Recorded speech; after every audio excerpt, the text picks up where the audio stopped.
ஓம் சரவணபவ. உன் தொழிலில் இன்றைய நாளில் கஷ்டங்கள் அடைந்திருப்பதாக நீ நினைக்கின்றாய். கடுமையாக உழைத்தாலும் நஷ்டம்தான் இருக்கிறது என்று தோன்றுகின்றதா? கவலைப்படாதே, முருகன் உன்னுடனேயே இருக்கின்றார். நீ நாட்கள் மாதங்களாக உழைத்து கொண்டிருக்கின்றாய். ஆனால் சில நேரங்களில் உனக்கு நஷ்டம் மட்டும்தான் தோன்றும். இதில் ஏமாற்றம் கூட இருக்கலாம்.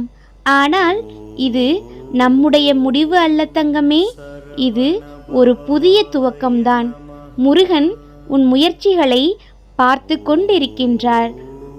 உனக்கு கையில் ஒளியை காட்டுகின்றார். உன்னை வழிகாட்டுகிறார். இப்போது மனம் வீழாமல் பழைய பிழைகளை கற்றுக்கொண்டு புதிய முயற்சியில் துணிவு காட்டு.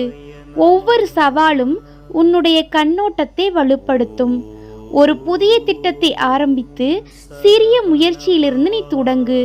நீ நம்பிக்கை வைத்தால் வெற்றி உன் பக்கம் வர முருகன் உன்னை ஊக்குவிப்பார். நம்பிக்கையை விடாதே.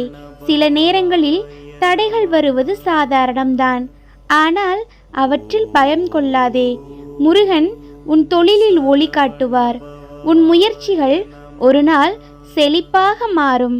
இன்று நீ முயற்சி செய்தால் நாளை நல்ல செய்தி உனக்கு வருவதை நீ உணர்ந்து கொள்வாய். இன்று ஒரு புதிய முயற்சியை தொடங்கு. முருகன் உன் தோழன். உன் முயற்சியில் உறுதியாக இரு. அவர் உனக்கு வெற்றியை உண்டாக்குவார். நம்பிக்கையோடு இரு பிள்ளையே. உன் தொழிலில் ஏற்பட்ட நஷ்டம் இன்னும் சற்று நாளில் முடிவுக்கு வரும். எதிர்பாராத ஒருவரின் மூலம் வரும் உதவியால் நீ மேலோங்க போகின்றாய்.